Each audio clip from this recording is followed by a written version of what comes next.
आज हम बात करेंगे कैपिटल स्ट्रक्चर की एक बहुत ही इंपॉर्टेंट थियरी की, मोदी गिलियानी एंड मिलर अप्रोच।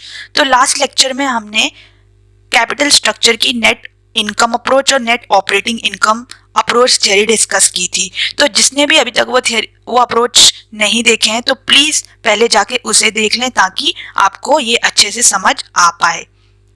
तो सबसे पहले ये समझना जरूरी है कि जो ये अप्रोच है ये किसने दिया था और इसमें बेसिकली हम किन किन चीजों की बात करते हैं। तो देखो, ये approach Franco Modigliani and Merton Miller ने दिया था। ठीक है, तो they both were actually the professors at graduate school of industrial administration, Carnegie Mellon university के GSIA में ये they were teachers. So the theorem has two versions. तो इस थ्योरम के दो वर्जन्स हैं, यानी कि देखो पहले जो वर्जन पब्लिश किया गया था 1958 में, उसमें मोदी गिलियानी और मिलर अप्रोच ने टैक्सेस नहीं कंसीडर किए थे। बट हमको पता है प्रैक्टिकल वर्ल्ड में there are taxes and due to taxes होता क्या है कि हमें डिडक्शंस, जब भी हमारे टैक्सेस कटते हैं, लेट्स से किसी का बिजनेस है, उसको कुछ प्रॉफिट हुआ है, राइट, तो उसका कुछ परसेंट उसे टैक्स देना पड़ता है, राइट। पर अगर उसके कैपिटल स्ट्रक्चर में डेट है, यानी उसने कहीं से लोन लिया है या डिबेंचर्स लिया, तो उसे नेचुरली टैक्स देना पड़ेगा, तो इंटरेस्ट देना पड़ेगा।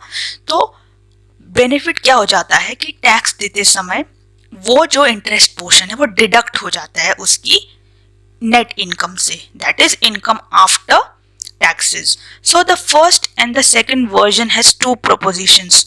अब ये दोनों जो वर्जन्स हैं, दो वर्जन है मैंने आपको अभी बताया, राइट। वन, एक ऐसा वर्जन जिसमें टैक्सेस नहीं है, दूसरा ऐसा वर्जन जिसमें टैक्सेस हैं।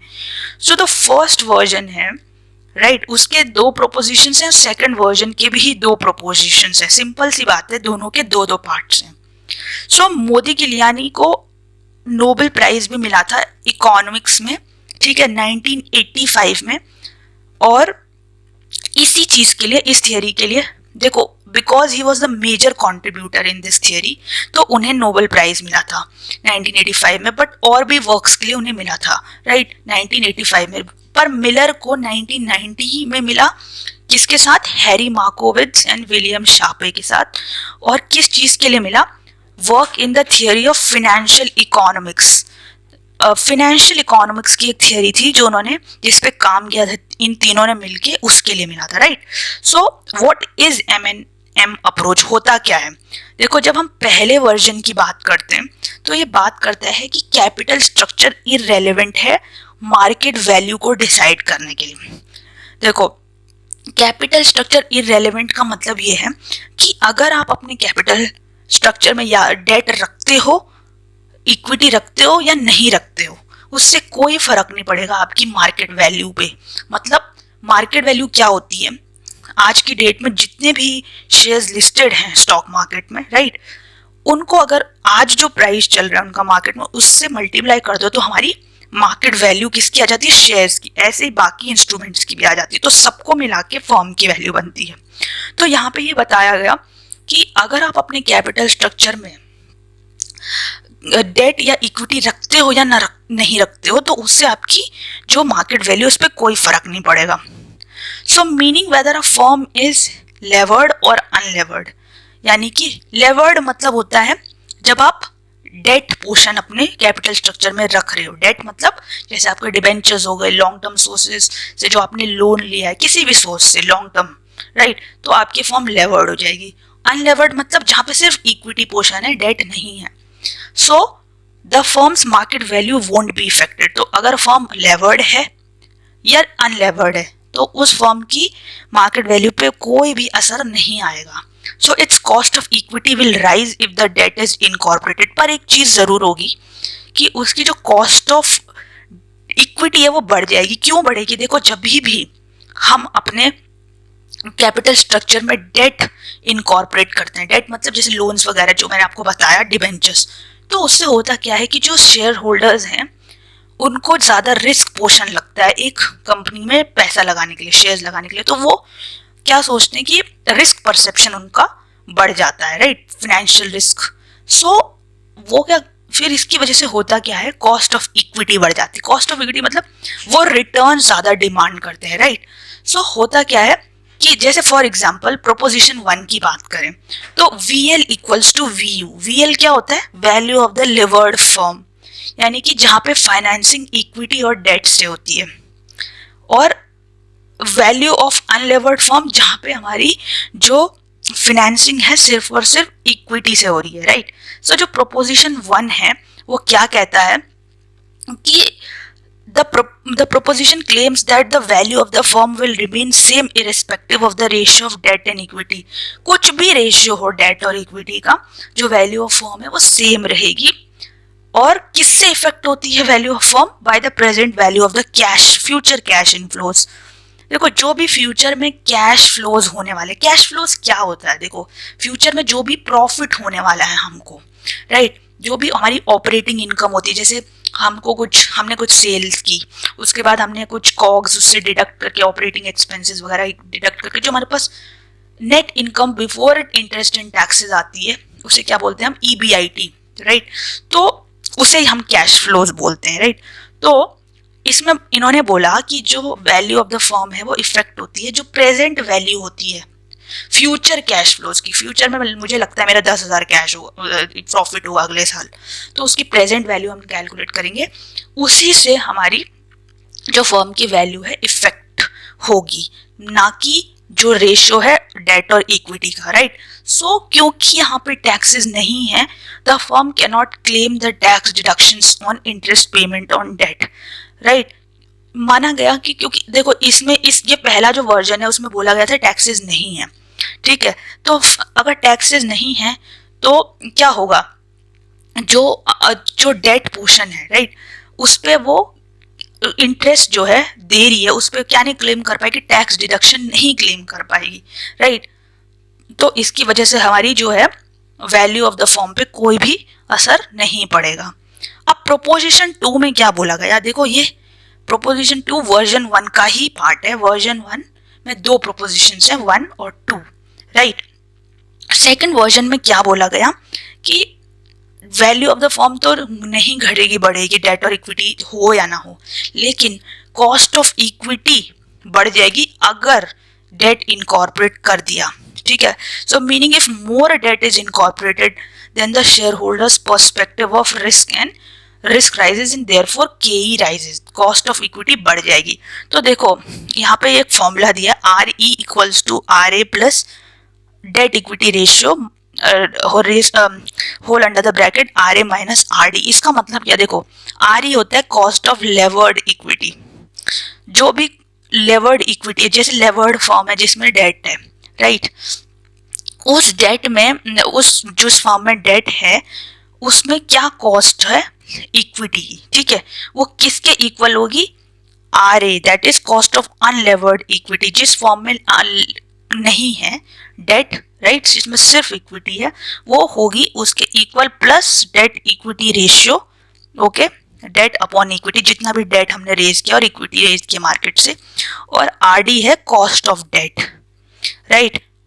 तो जब RA plus D upon E, RA minus RD करेंगे तो हमारी क्या आएगी, कॉस्ट ऑफ लेवर्ड इक्विटी आ जाएगी, राइट। सो प्रोपोजिशन 2 में सिंपली ये बोला गया है कि अगर आप अपने कैपिटल स्ट्रक्चर में डेट इनकॉर्पोरेट करते हो तो कॉस्ट ऑफ इक्विटी भी बढ़ जाएगी, क्योंकि शेयर होल्डर्स रिस्क ज्यादा परसीव करेंगे, उन्हें रिटर्न फिर ज्यादा चाहिए होगा, राइट। अब नेक्स्ट चीज है इसकी क्या एजम्पशंस है फर्स्ट वर्जन के, ठीक है। तो इसमें 2 प्रोपोजिशंस हमें पता है, तो दोनों में क्या वर्जन्स अप्लाई होते हैं। There are no taxes, tax नहीं है। The investors are rational, they have the full knowledge of market, मतलब उन्हें मार्केट का सारा नॉलेज है, कैसे market down up and down, market risks, ठीक है, सारी नॉलेज है उन्हें मार्केट के बारे में, शेयर मार्केट के बारे में। Transaction cost for buying and selling of security is nil. देखो जब भी हम कोई भी सिक्योरिटी वगैरह परचेस करते हैं, सेल करते हैं, तो एक ट्रांजैक्शन कॉस्ट लगती है, ठीक है, तो वो इसमें नील मानी गई है, और बैंकरप्सी कॉस्ट भी नील मानी गई है। बैंकरप्सी मतलब इस चीज का चांस कि कल को कंपनी दिवालिया हो सकती है। There is no corporate dividend tax, यहाँ पे कोई भी कॉर्पोरेट डिविडेंड टैक्स नहीं है, राइट। कॉर्पोरेट डिविडेंड टैक्स क्या होता है, कि जो भी डिविडेंड देती है कंपनी उस पे एक टैक्स देना पड़ता है सरकार को, राइट। तो वो भी नहीं माना गया। यहाँ पे फ्लोटेशन कॉस्ट भी नहीं है। जब भी कंपनी शेयर्स इशू करती है मार्केट में तो उसे कुछ कॉस्ट बेयर करनी पड़ती है, जैसे फ्लोटेशन कॉस्ट हो गई, अंडर राइटिंग कमीशन हो गया, अंडर राइटर्स अपॉइंट करती है वो शेयर्स को इशू कराने के लिए, तो उनको पैसे देने पड़ते कमीशन। तो यहाँ पे माना गया payment to merchant bankers, advertisement expenses कुछ भी नहीं है। मेनली चीज ये है कि यहाँ पे टैक्स नहीं है पहले वर्जन में। अब देखो डायग्राम के थ्रू देखते हैं इसमें क्या बोला गया। तो हम देख रहे हैं कि जो हॉरिजॉन्टल एक्सिस है वहां पे हमें अपना गियरिंग यानी कि डेट इक्विटी रेशियो दिया गया है, और यहाँ पे जो हमारा वर्टिकल एक्सिस है वहां पे हमारे पास कॉस्ट ऑफ इक्विटी, वो weighted average cost of capital और कॉस्ट ऑफ डेट है। देखो इसमें क्या बोला गया है कि अगर आपकी कैपिटल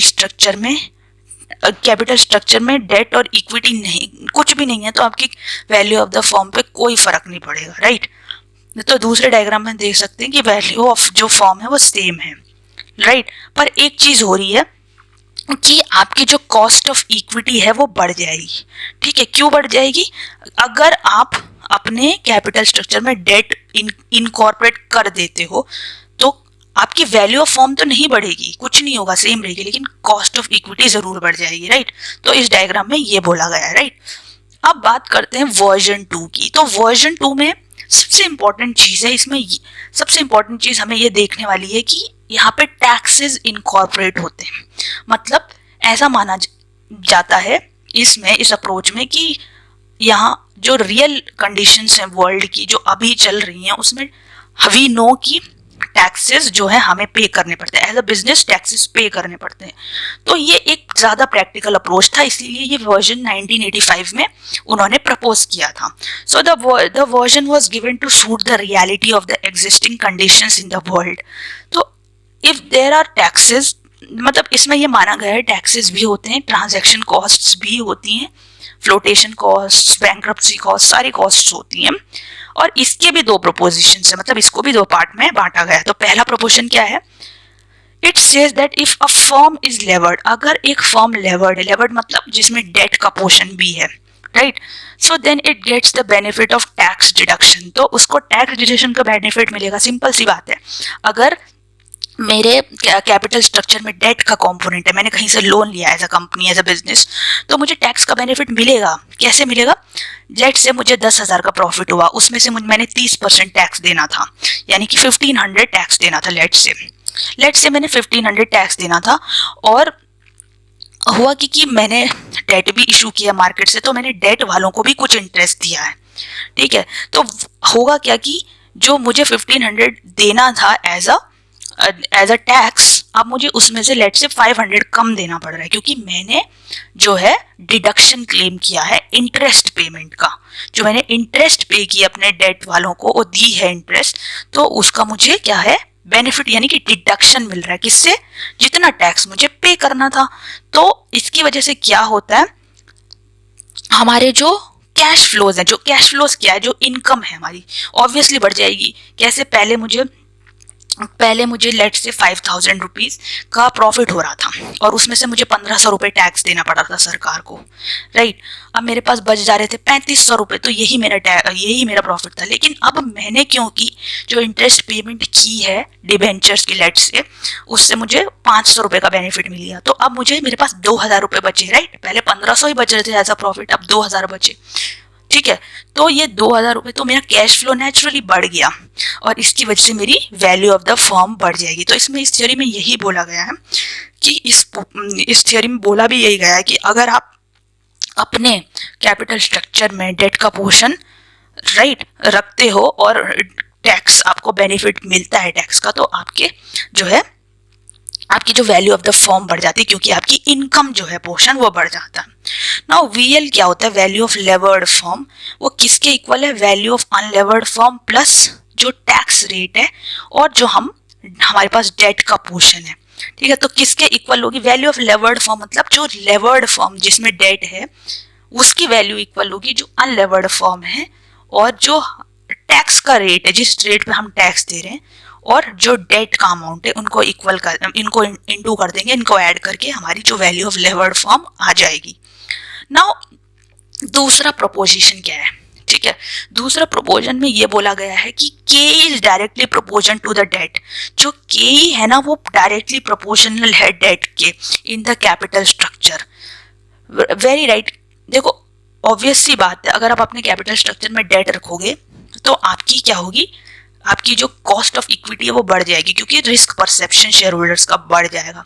बट इस केस में क्या है, क्योंकि टैक्स शील्ड्स है, मतलब कि टैक्स का बेनिफिट मिल जा रहा है डेट अपने कैपिटल स्ट्रक्चर में रख के, तो इसकी वजह से शेयर होल्डर्स को कोई फर्क नहीं पड़ेगा, क्योंकि उन्हें पता है कि टैक्स का बेनिफिट मिल जाएगा। अगर एक कंपनी अपने कैपिटल स्ट्रक्चर में डेट रखती है तो टैक्स का बेनिफिट मिल जाएगा, तो उनको कोई फर्क नहीं पड़ता, इसलिए कॉस्ट ऑफ इक्विटी नहीं बढ़ेगी, राइट। तो कॉस्ट ऑफ, तो देखो आरी क्या है, कॉस्ट ऑफ लेवर्ड इक्विटी। जिस फॉर्म में डेट है उसमें डेट है, जिस फॉर्म में उसकी लेवर्ड इक्विटी की जो कॉस्ट है वो आरी है, राइट। फिर डीई डेट इक्विटी रेशियो है, और टीसी टैक्स रेट है, और आरडी क्या है, कॉस्ट ऑफ डेट। जब हम इन सबको आपस में प्लस या इनटू करेंगे तो हमारे पास क्या आ जाएगी, कॉस्ट ऑफ लेवर्ड इक्विटी। मतलब एक ऐसी फॉर्म जिसमें हमने दो, मतलब जहां पे हमने डेट भी इनकॉर्पोरेट किया और इक्विटी भी इनकॉर्पोरेट किया है, उस फॉर्म की क्या कॉस्ट होगी लेवर्ड इक्विटी की, right. Now the next thing is packing order theory. तो होप आपको ये थियरी समझ आएगी, M&M अप्रोच थियरी। इसमें बेसिकली बोला गया है कि एक तो चीज है कि एक साइड में आपके पास एक वर्जन में आपके पास टैक्स नहीं है, टैक्स नहीं लगेगा, दूसरे वर्जन में ये बोला गया है टैक्स है। अगर टैक्स नहीं है आपके कैपिटल स्ट्रक्चर में, राइट, अगर आपके कैपिटल स्ट्रक्चर में टैक्स नहीं है तो आपकी जो वैल्यू ऑफ द फॉर्म है उस पे कोई फर्क नहीं पड़ेगा, भले ही आप डेट रखते हो या नहीं रखते हो, या इक्विटी रखते हो या नहीं रखते हो। लेकिन अगर आप डेट रखते हो वैल्यू ऑफ द फॉर्म में तो फर्क नहीं पड़ेगा, लेकिन कॉस्ट ऑफ इक्विटी में फर्क पड़ेगा, क्योंकि शेयर होल्डर्स का रिस्क परसेप्शन बढ़ जाएगा। वहीं जो दूसरा वर्जन था उसमें उन्होंने बोला था कि अगर आप अपने कैपिटल स्ट्रक्चर में डेट या इक्विटी रखते हो तो आपकी वैल्यू ऑफ द फॉर्म जो है वो बढ़ेगी।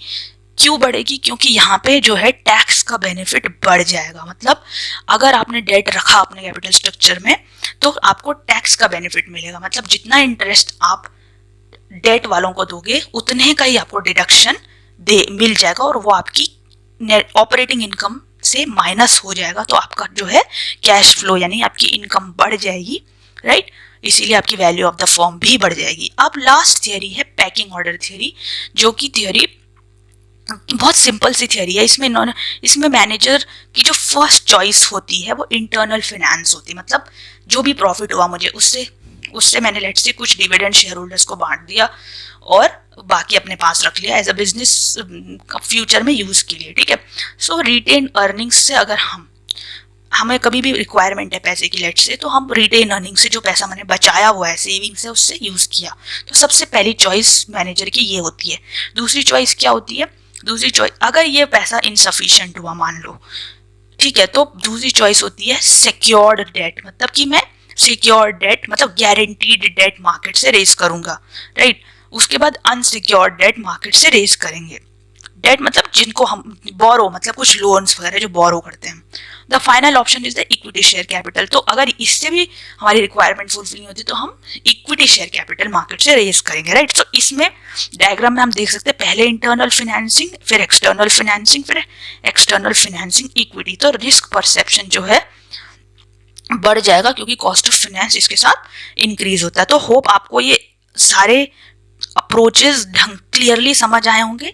सो जिसने भी लास्ट वीडियो नहीं देखा है नेट इनकम अप्रोच और नेट ऑपरेटिंग इनकम अप्रोच, उसे प्लीज जाके देख लीजिए। और बाकी आप चैनल पे नए हैं तो चैनल को लाइक और सब्सक्राइब करना ना भूलें।